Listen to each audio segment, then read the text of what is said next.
मजलिस इत्तेहाद मुस्लिमीन के सदर मोहतरम, हमारे खासदार मोहतरम इंचार्ज जलील साहब, मौलाना महफूजुर रहमान साहब, नासिर सिद्दीकी साहब, अरुण बोडे साहब, मुंशी पटेल साहब, प्रभाकर पारदे जी, समीर साजिद बेदर साहब, इरशाद भाई, कुनाल खरार साहब, तमाम जिम्मेदारान जो मंच पे बैठे हैं, और शहर सदर जनाब शारिफ नक्शबंदी साहब जिन्होंने इस प्रोग्राम को मुनाफिद किया है।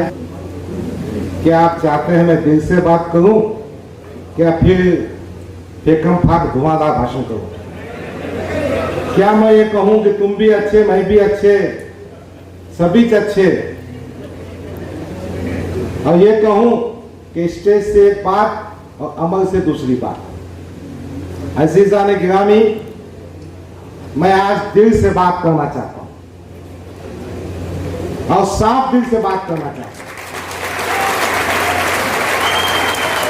गुज़िश्ता टाइम फार्म हाउस पे एक फंक्शन हुआ।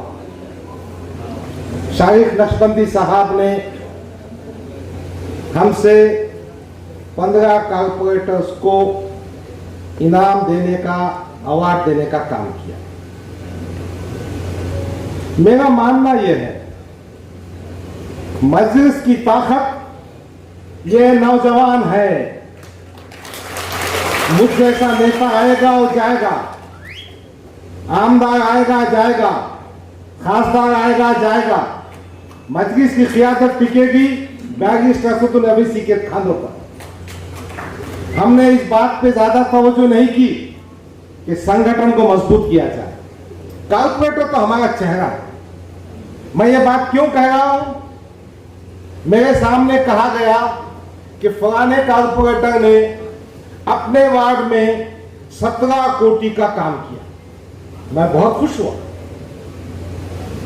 मैं हैदराबाद में कारपोरेशन के चुनाव के सिलसिले में 2-3 वक्त गया, तो मैंने देखा कि बैरिस्टर असदुल अवैसी साहब वो जो वार्ड का अध्यक्ष उसके खाने पे हाथ रखते, उसको साथ में रख के फिरते, फिर बूथ के अध्यक्ष आ जाते।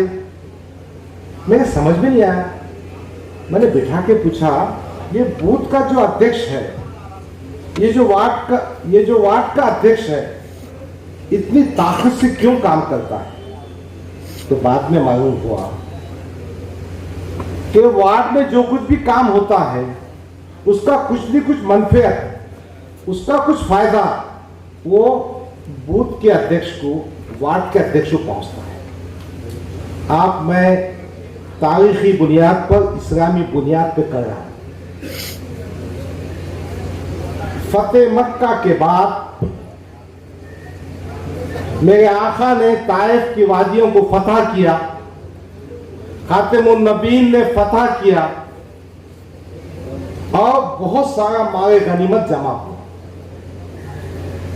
फतेह मक्का पे जब हुआ तो सहाबा की जम्मे गफीर मदीना से आई थी, और मदीना से आने के बाद जब माल गनीमत आका रसूलुल्लाह सल्लल्लाहु अलैहि वसल्लम ने तकसीम किया, तो उन्होंने मक्के वालों को, जिन्होंने इस्लाम कबूल किया था, उनके बीच में तकसीम किया। उस जमाने के जो मदीने के सहाबी थे, उनकी मीटिंग हुई। उन्होंने कहा, अब चूंकि मक्का हुजूर सल्लल्लाहु अलैहि वसल्लम के रिश्तेदार नौज़बिल्लाह मुसलमान हो चुके हैं, तमाम दौलत उनको दी जाए। हुजूर को तकरीर करना पड़ा, हुजूर को समझाना पड़ा कि अब मैं तुम्हारे बीच रहूंगा। ये नए नए मुसलमान हुए थे, हमने उनको उनका हिस्सा दिया, उनके तारीफ खल्क के लिए, उनके सुकून के लिए मैं आपको भी दूंगा। अजीज़ान गिरामी, वो जो हुजूर के साथ में सहाबा कराम थे, हम तो गुनाहगार मुसलमान।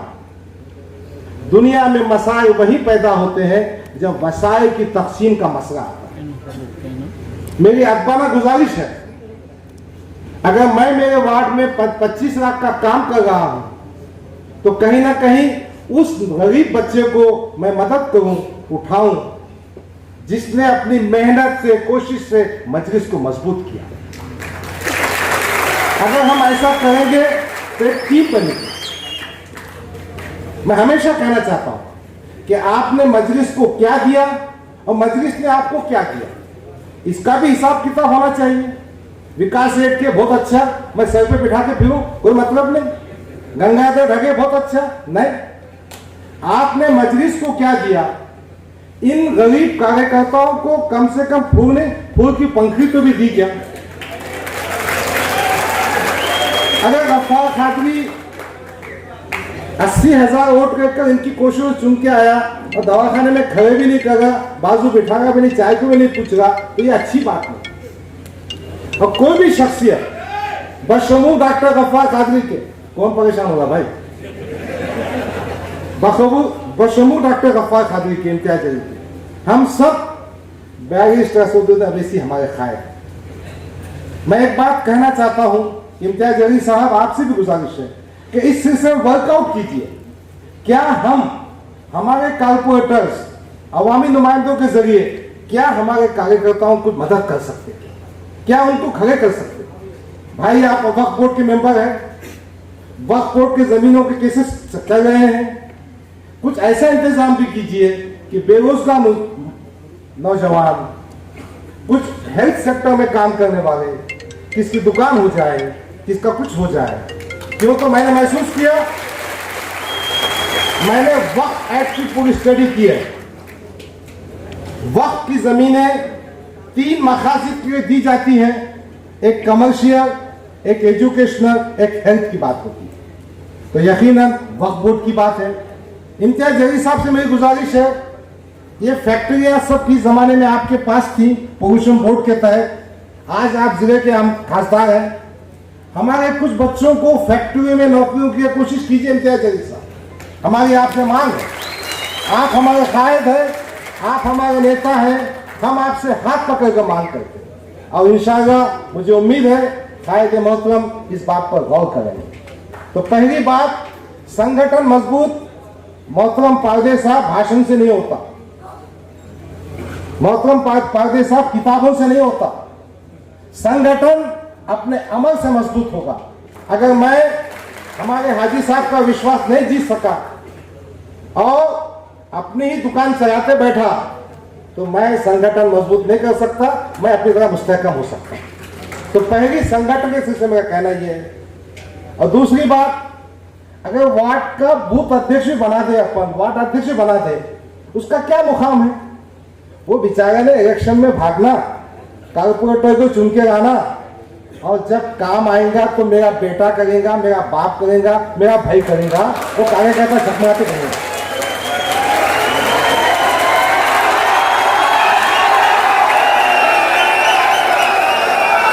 दूसरी बात, मैं आपको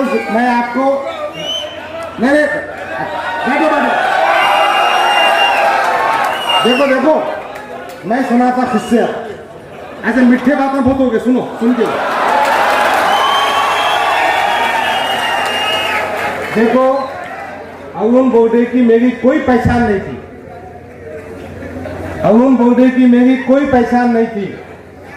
रात के 2 बजे रियाज, शोएब और दूसरा अपना बच्चा नहीं, उनका क्या है, मेरा सब मेरे पास आके बैठे, आके क्या बोले कोने में जाके, डॉक्टर साहब इसको टिकट दो,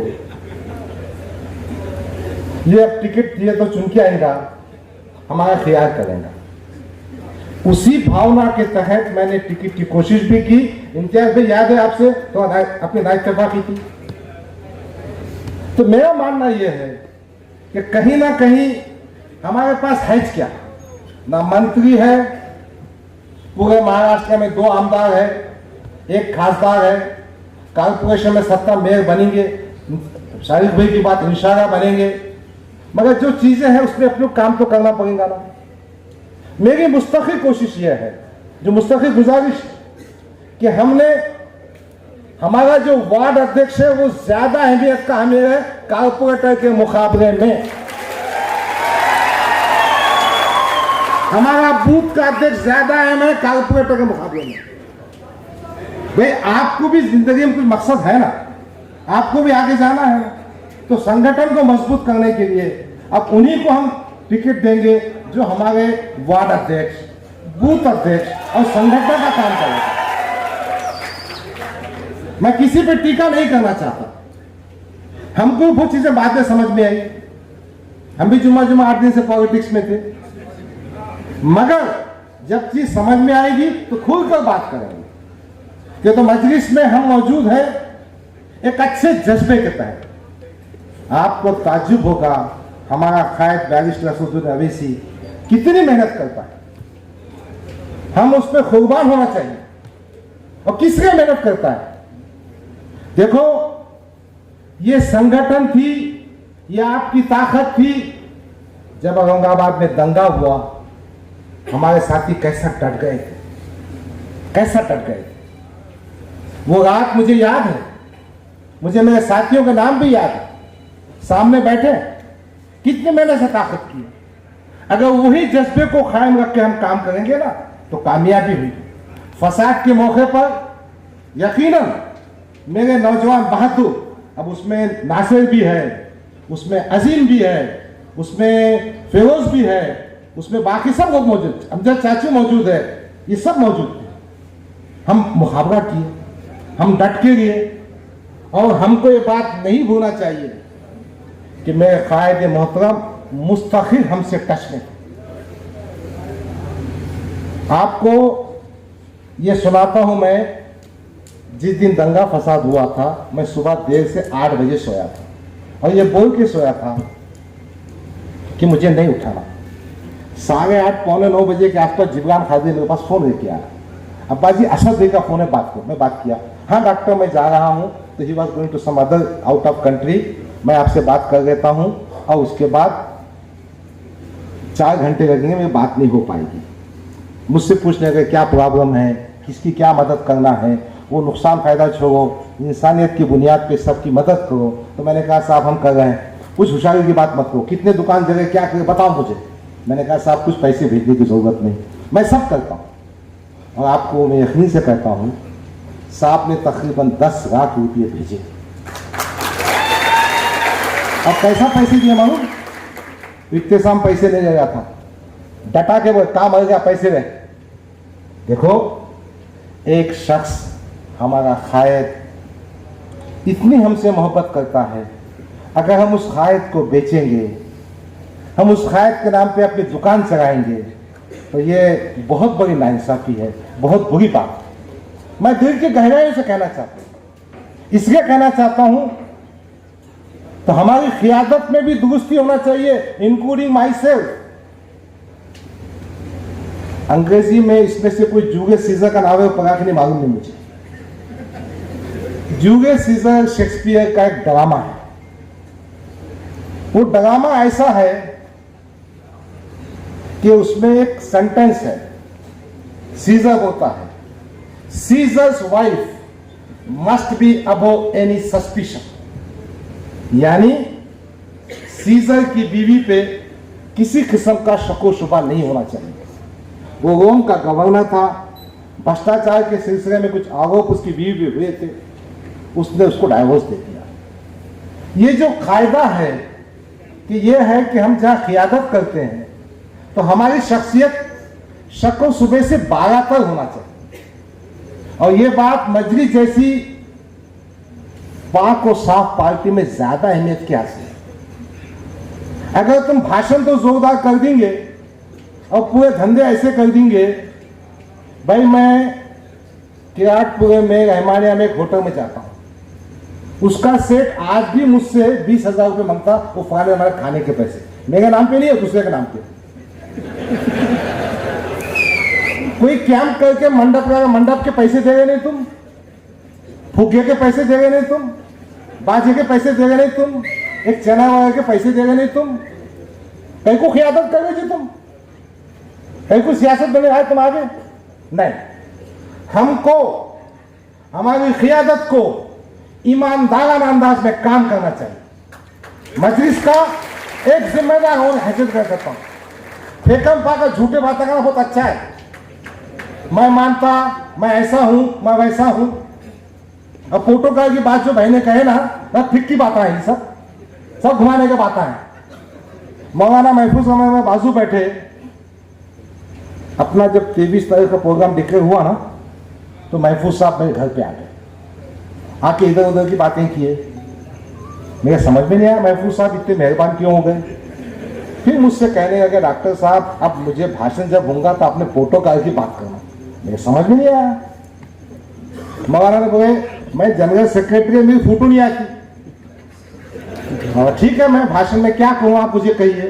तो मौलाना साहब ने कहा कि फोटो के सिलसिले में मोहतरम बैरिस्टर असदुद्दीन अवैसी साहब से उनकी गुफ्तगू हुई। बैरिस्टर असदुद्दीन अवैसी साहब ने उसे कहा कि मौलाना आपकी फोटो क्यों नजर नहीं आती।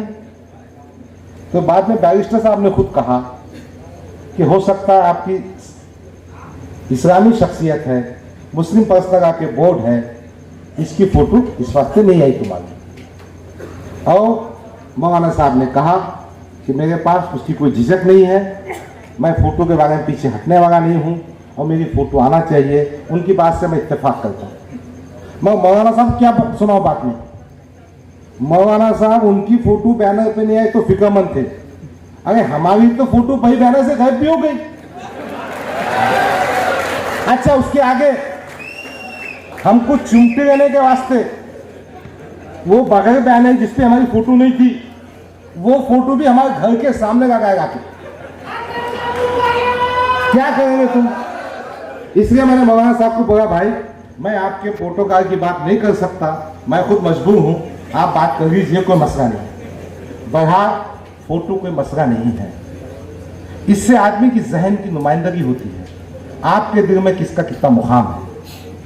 मैं ये मन से खुले तौर पे साफ साफ बातें कर रहा हूं और साफ बातें होना चाहिए।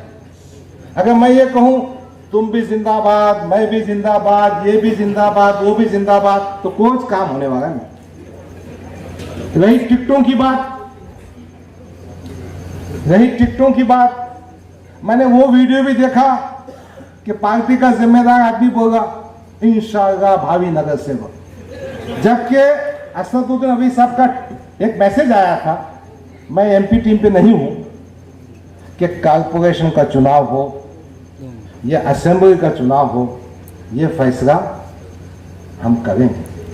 क्यों तो होता क्या है, जैसा मैंने पहले कहा था, seizures wife must be above any suspicion. वो उंगलियां उठाकर कहते हैं क्या इनका फिक्स हो गया, क्या इनकी सेटिंग हो गई। नहीं भाई, जब तक मैं जिंदा हूं, जब तक पार्टी में हूं, इस किस्म के ना सेटिंग इम्तियाज जलील साहब करेंगे ना गफ्फार कादरी करेगा, मैं इम्तियाज जलील साहब का कहता हूं इंशाअल्लाह नहीं करेंगे। रही बात पॉलिटिकल पार्टी में कुछ पैसे जमा करने की, वो भी ट्रांसपेरेंसी से करेंगे जी। हम क्यों नहीं करेंगे।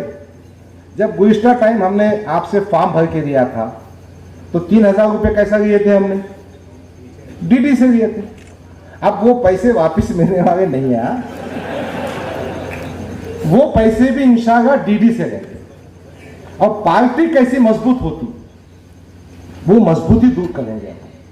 और मैं आपको खुलेआम कह रहा हूं, किसी वाटा घाटी को दिमाग में मत रखिए। टिकटों का फैसला मेरा कायद बैरिस्टर असदुद्दीन अवैसी करेगा। मैं ये कहना चाहता हूं इम्तियाज जलील और हम, अगर किसी ने हमारा नाम मुलव्वस किया तो बाज़ाब्ता हमसे बात कीजिए। क्या होता है, बदनामी के वास्ते कुछ भी रास्ते निकलते हैं और आप लोग छुपा के ढांप के परेशान रहते हैं। परेशान होने की जरूरत नहीं। हमारे शाहिद हस्बैंड ने सही कहा कि बुनियादी वर्कर, अच्छे वर्कर को मौका दिया जाना चाहिए। मैंने हंसी मजाक में कुछ कारपोरेटर से पूछा, भाई 5 साल कैसे गुजरे, कुछ कमाई धमाई हुई क्या। सबने बोला नहीं। अब मैं क्या कहना चाहता हूँ, भाई आपने पैसे खर्च के चुनाव होगा, कमाई धमाई नहीं हुई तो फिर अभी आफत में क्यों फंसना चाहते डबल से आप।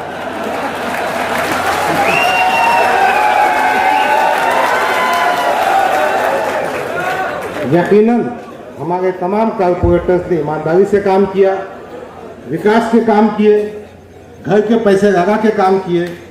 इनकी इन खुबानियों को देखते हुए अगर जो महसूस करता है मैंने बहुत खुबानियाँ दे दिया, तब इसको खुबानी दे दो ना, इसको खुबानी दे दो। बहरहाल ये सब बातें इसलिए कहना थी कुछ बातें और कहना चाहता हूं मैं। नासिर भाई, प्रोटोकॉल की बात नहीं, अपन बिहार का असेंबली चुनाव जीतने के बाद, और साफ कान खोल के सुनो जो सुनना चाहता है, बिहार का इलेक्शन जीतने के बाद प्रोसेशन निकाला गया। शारीरिक नक्शबंदी मेरे बाजू आके को डॉक्टर साहब को संभालो, कोई पत्थर मारने वाला है, कोई फेंकने वाला है तुम्हारे आंख पे, तो कोई तुम पीटने वाला है, कोई गिराने वाला है। इस किस्म की नौबतें की जो हरकत करेगा, पार्टी से हट के भी और पार्टी के अंदर रह के भी दफन करूंगा उसको। मैं खुल के बोल रहा हूं, हमें भी इज्जत नफ्स है। इख्तिलाफ होंगे, इख्तिलाफ तहजीब और महसिब दायरे में कीजिए आप। अगर आप समझते हैं फिजिकली हमको हर्ट करेंगे, हम बर्दाश्त नहीं करेंगे। इसलिए मैंने इम्तियाज जलील साहब से कहा था कि मीटिंग बुलाओ, सबको बताओ प्रोटोकॉल क्या है। नहीं गफ्फार खादी तुम पत्थर फेंक के मारेंगे कि चूड़ा पहन के बैठा मैं भी, के कान में फूल है मेरे। सियासत में हूं अपने विखाल से हूं, सियासत में हूं अपने इज्जत से हूं, और इंशाल्लाह अच्छे काम करूंगा। और मुझे पूरी उम्मीद है कि मेरा कायद इम्तियाज जलील साहब, मैं उनको अपना कायद मानता हूं और मानता रहूंगा। इंसाफ देंगे। थोड़ा मामले में देर हो गई, हमने उनको कहा कि भाई क्या मामला है, फिर भी देर आए दुरुस्त आए, मीटिंग हो गई है। और कुछ चीजों में लोगों ने उतावले बनने की जरूरत नहीं। अगर इतने उतावले बन गए, नारेगांव की हमारी विजिट हमने फेसबुक पे डाले 4:30 बजे, कोई साहब 12 बजे पहुंच गए। अरे क्या जरूरत पड़ी इतना उतावले होने की? क्या उतावले हो गए तुम? अब किससे संघर्ष कर रहे? साफ साफ बोलो, साहब तुम मत जाओ। कहीं ना कहीं डिसिप्लिन होना पड़ेगा कि नहीं होना पड़ेगा? खाली मीठे बात ना, फोटो का मैं मौलाना को बोल दिया, मौलाना तुम्हारी फोटो पोस्टर पे ना को, तो हमारे दिल में है। मौलाना मुतमईन होंगे ना तुम इससे? नहीं होंगे? हो जाएंगे? हो जाएंगे कहते? नहीं बोले। तो भाई एक बात मैं बहुत जिम्मेदारी से कहना चाहता हूं, हमारा कायद, महाराष्ट्र का सदर, मजलिस इत्तेहाद मेंबर ऑफ पार्लियामेंट हमारे कायद है। आप अपने जहन में बशमू मैं कोई गलतफहमी ना रखते हुए अच्छे काम करेंगे। हम मजलिस को मजबूत करेंगे। हमारी सफों में अब कुछ आगे होगा, उनको भी नीट करेंगे, सुधरने का मौका देंगे। आगे देखिए क्या क्या होता है। बहरहाल इस स्टेज से मैंने बहुत खुद से बात, दिल से बात की। अब आने से पहले इम्तियाज जलील को बोल के भी आया कि इम्तियाज जलील साहब भाषण बहुत हो गया। अब इम्तियाज जलील साहब ने, मैं आप सबके तरफ से गुजारिश कर रहा हूं, एक खाने की जंगी दावत अपने जेब के पैसों से करना चाहिए। आपकी मांग सुनिए। सबका पार्टी में है क्या? क्या बोला? और ये दावत में कोई स्पॉन्सर नहीं रहेगा। इम्तियाज भाई की खुशकिस्मती स्पॉन्सर बहुत मिल जाते होंगे। सर हमको स्पॉन्सर मिलता नहीं होगा, हम कुछ अटक देते। तो बहरहाल मुझे किसी से कोई शिकवा नहीं, मेरी बातों से किसी की दिल आज़ारी मकसूद नहीं, मगर कुछ बातें अपन खुल के करना चाहिए और साफ गोई से बात करना चाहिए। अपन एक खानदान है, अपन एक फैमिली है, अपने खानदान का हेड इम्तियाज जलील है। और अगर कोई शिकायत भी है तो इम्तियाज जलील को बोलना चाहिए। असद साहब ने कुछ मैसेज दिया था, अब वो मसला मेरा उनके बीच का है। असद साहब ने लिखा था कि हफ्ते में 2 दिन डॉक्टर साहब ने इम्तियाज जलील साहब खाना खिलाना चाहिए और 2 दिन गफ्फार खादी ने खिलाना चाहिए। अभी मैं इस कोशिश में हूँ कि साहब मुझे कब दावत देते, मौलाना तुमको भी जाऊंगा, फिक्र मत करो। तो बहरहाल इसके पीछे मकसद क्या है? देखो, जब तक आप दूर रहेंगे ना, चीजें समझ में नहीं आती। मैं बाहर बैठ के कुछ भी सोचते बैठा, अरे इम्तियाज जलील साहब का गेम है, गफ्फार खालिद का गेम है, ये शारिक का गेम है, ये शोएब का गेम है, ये कुनार का गेम है। गेम कुछ और करते होगा, नाम किसका बदनाम करते। तो बहरहाल इम्तियाज भाई साहब से हमारी सब की तरफ से एक पार्टी के जिम्मेदारी की हैसियत से, साहब तो देखो ना, तो देख ही नहीं साहब, तुम ऐसा मत करो साहब, कम से कम देखो ना साहब। तो गुजारिश ये है, नान खा गया। अब दूसरी गुजारिश सुनो, इसमें जिले के लोग नहीं। देखो कन्नड़ से तुम खाना नान खरिया खाने को बुलाएंगे, हमारे पास एक साथी है हाजी अख्तर, बड़े गाँव में रहते, बहुत निकले वाले हैं वो। उनको दावत दी हमने, कहाँ पे, सानी फार्म हाउस पे। तो आहिस्ता से पूछे नान खरिया है क्या, हाँ। वो जाने आने को 50 रुपये कहीं को मैं नहीं आता भाई। तो गांव के लोग नहीं आएंगे, तो सामने कन्नड़ में एक, वैजापुर में एक, और अपने खुदाबाद गंगापुर में एक, मुकामी तौर पे करना चाहिए और हमको इंडिपेंडेंट करके देना चाहिए। मैं कन्नड़, गंगापुर, खुदाबाद, वैजापुर की बात इस बात से कर रहा हूँ कि मैं अपने आप को प्रदेश का वर्किंग प्रेसिडेंट समझता हूँ, उनका भी मेरे पे हक है। बड़ा क्या साथ में चला फोगम गई सोएगा, सब होना चाहिए। बड़ा सुनो ना, ये सब बातों के पीछे मकसद ये था कि मजलिस इत्तेहाद मुस्लिमीन को अच्छा मुस्तकबिल है।